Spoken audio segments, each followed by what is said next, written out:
اس نے یہ بیان دیا کہ جناب ہم لوگ لبیک کے ساتھ رابطے کی کوشش کر رہے ہیں اور میری یہ کوشش ہے کہ کوئی درمیانی راہ نکالی جائے. اب بتاؤ کہ میری اور آپ کی ماں بہن بیٹی کو سامنے چھیڑا ہو تو سیدھے بیٹھ کے کہیے جی ہم یہ کوشش کرتے ہیں کہ درمیانی راہ نکالی جائے. اس سے بڑھ کر اور بغیرت کون ہے؟ تو اس لیے اس کو تو پتہ کوئی نہیں یہ ہے دین اسلام. اس کو تو پتہ کوئی نہیں کہ دین ہے کیا، ایمان ہے کیا، اسلام ہے کیا، قرآن و حدیث ہے کیا. یہ دنیا دار کمینہ کا مسئلہ نہیں، یہ مسئلہ حرمت مصطفیٰ کا ہے اور یہاں درمیانی راہ نہیں ہے. یہ دین اسلام کی بات ہے، یہاں آر ہے یہاں پھر پار ہے. گستاخ رسول کے لیے درمیانی راہ نہیں، گستاخ رسول کے لیے راہ وہی ہے جو آقا و مولا حضور علیہ السلام فرما گئے بد سبل بیجر فاتلہ. قیامت تک جو بھی آقا و مولا کی شان اقدس میں گستاخی کرے گا تو پھر اس کا سر کاٹ کے رکھ دیا جائے گا.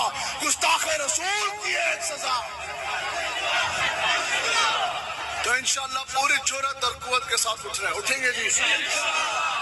اب آپ نے نا بات ہماری توجہ کے ساتھ سنی ہے، پیسے نہیں پھینکنے، بس یہی ہماری فیس ہے اور یہی ہماری جون سی ہے نا وہ آنے کی دولت ہے کہ آپ لوگ ہماری بات سن جائیں اور آپ آقا و مولا کے دین کے لیے پوری جرأت اور قوت کے ساتھ کھڑے ہو جائیں.